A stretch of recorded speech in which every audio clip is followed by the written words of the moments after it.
I love to question things. I'm a bit of a nosy Parker, really. I like to question things, especially when the world seems to be changing, doing weird things, and governments don't seem to be quite as benevolent as we know they are, because they're very kind and very benevolent, and they really have our best interests at heart, don't they? But though sometimes they just behave as if they don't quite have our good nature at heart, which is very strange. You know, we have such lovely, honest, upstanding MPs. Well, we do have one honest, upstanding MP who is prepared when things go wrong to actually say something. But I'm sure the rest of them are just obviously too busy to stand up and say, or that medical thing that everybody had that's hurting everybody, maybe we should look into that in a great more detail, or actually acknowledge it, or start talking about it in the Houses of Parliament. I'm sure that most of those MPs are very upstanding, and they really do want to have that conversation. Only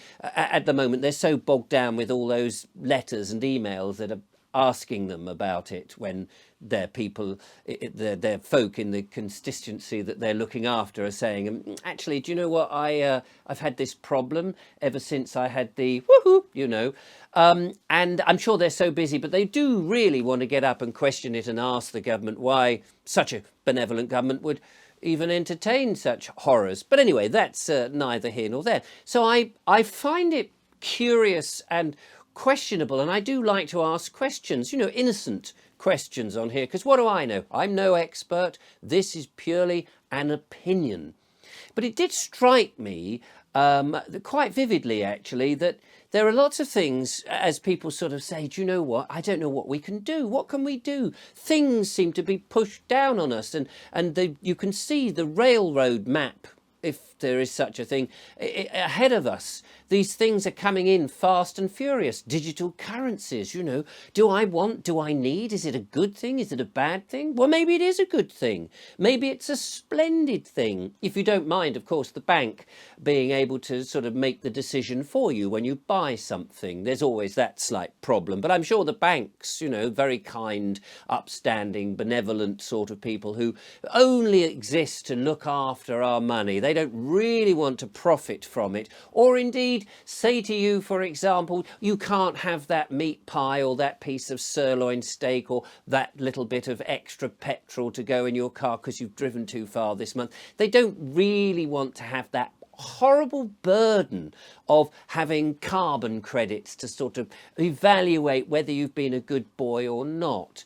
Banks are obviously very kind, but so these central bank digital currencies are clearly a wonderful thing to have. Although, you see, I just have a few questions about that, because I like to use cash. Cash is king. We should use more cash. Cash is that thing that's private. Cash is private. You can have a transaction with somebody and say, well, do you know what, I'd like to buy that pound of potatoes from you. They look resplendent potatoes. Could I buy them? Is that okay? I have cash. And nobody need know about that. It's a transaction between you and the other person, and you may indeed want to sell them something in exchange. It's very nice. It's all good fun. Nobody needs to know. You don't need a bank coming in going, oh, hang on a minute, I'm not sure you can have those potatoes because didn't you do something the other day on social media that we disagree with? So I just question, you know, whether a third party need get involved in the cash. It seems a bit strange that anybody else would have anything to do with my doings, that they would want to have that sort of big brother type thing. Oh, what are you buying now? But I ask questions. That's all I'm doing here. It's just innocent, ordinary questions, wondering why they're bothering. Why are they bothering? For example, 15-minute cities. These are another thing that's coming down to us. And I know there's a sort of problem with this idea of cutting up a town or a city into zones and restricting people to a number of times that they can travel into certain zones. Well, of course, I can understand, you know, if the planet is on fire and we're all going to die in a horrible agonizing death unless we actually do something. Oh my God, the calamity. Can you imagine it? The calamity happening so soon. The fact that the planet is rising the temperature perhaps 1 or even up to 2 degrees in maybe 100 or 200 years years' time. The urgency, you can see how absolutely important it is, especially with the sea levels rising at, well, at least an inch every year. And oh my God, we're all going to drown.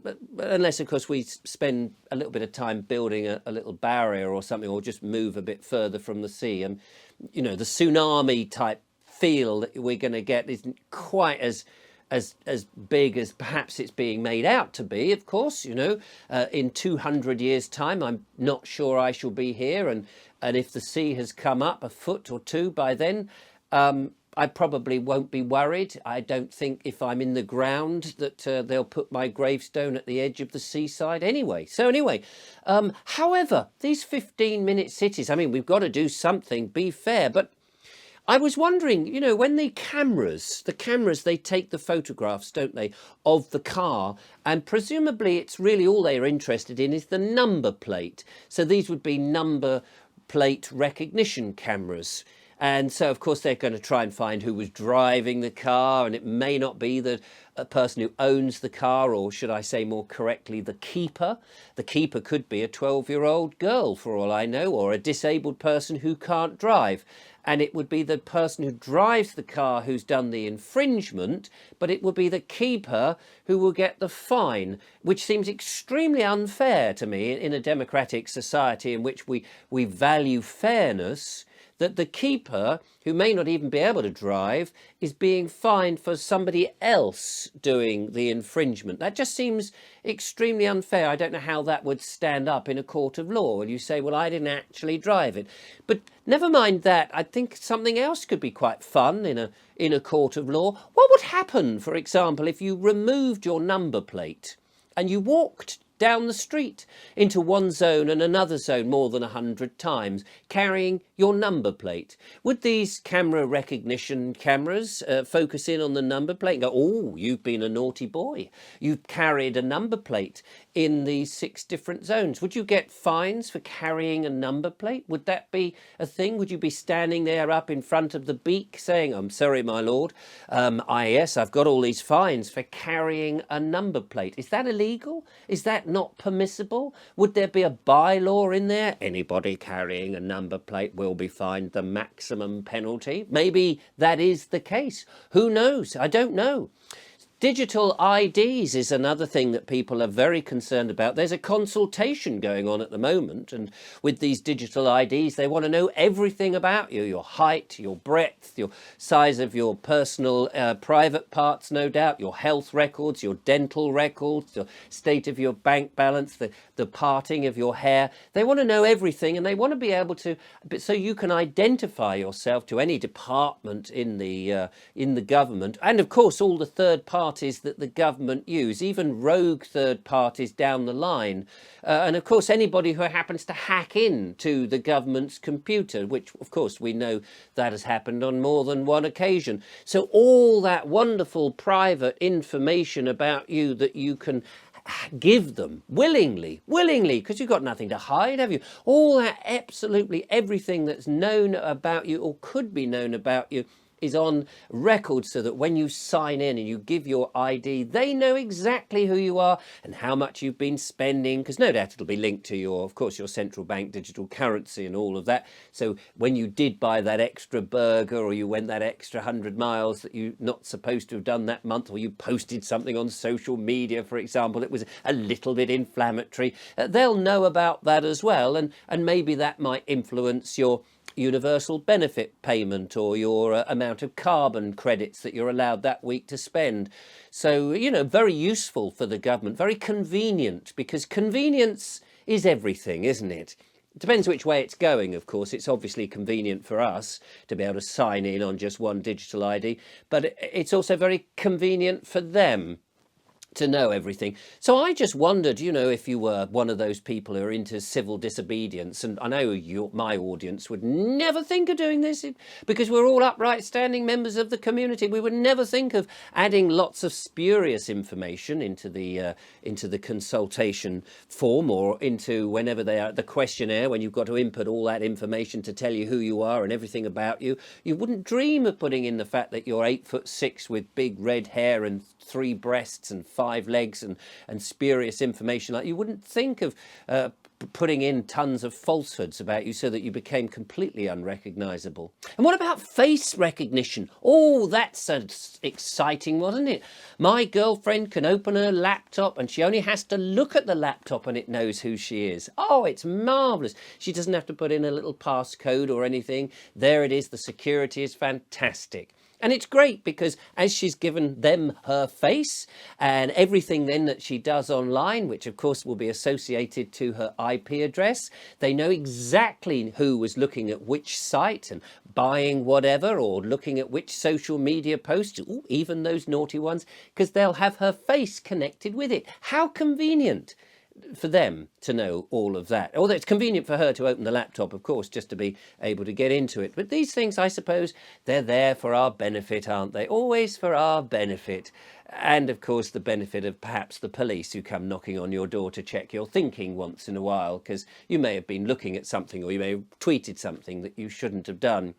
But these face recognition things, they're going into the supermarkets now. So not only when you go and buy something, you'll buy it with a central bank digital currency, but they'll also recognize exactly who it was as well by your face. Now imagine that you're one of those dreadful people, awful people who want to sort of maybe put a little sticker over the camera on the computer when it looks at you so that they can't see you. Or you put a ski mask on your face. And so that you can't be recognised. Or if you don't want to pay by the mechanisms that they don't want you to pay, that you happen to en masse with a load of other people fill up a basket full of lovely shopping, particularly that frozen food that melts and makes it sort of soiled, and then you just leave it on the counter and say, actually, do you know what, I don't have a central bank digital currency, or I don't want to pay that way, and now you've forced me to do that, I can't be bothered. Can you imagine hundreds of thousands of people up and down the land protesting in such a way? Oh, it would be awful. Imagine the chaos, and it would be so inconvenient for us, the good, upstanding members of the community who have to wait for that. But it might tell, I suppose, the supermarkets, do you know what? We don't want to work that way. We like paying in cash because cash is king. And before I go, somebody told me, and maybe one of you fine, smashing, educated people watching this can find out for me, I was told, I don't know if this is true, but there is still a law on the statute book from something like 1849 or some such time, that if you offer cash, you know, legal currency, well, pictures with possibly the Queen's head on, or maybe the King's head if he gets his head on the currency in time. If you offer proper sovereign notes and coins of the realm that is still legal tender, and a shop says, no, I'm sorry, we can't take that, we only take cards.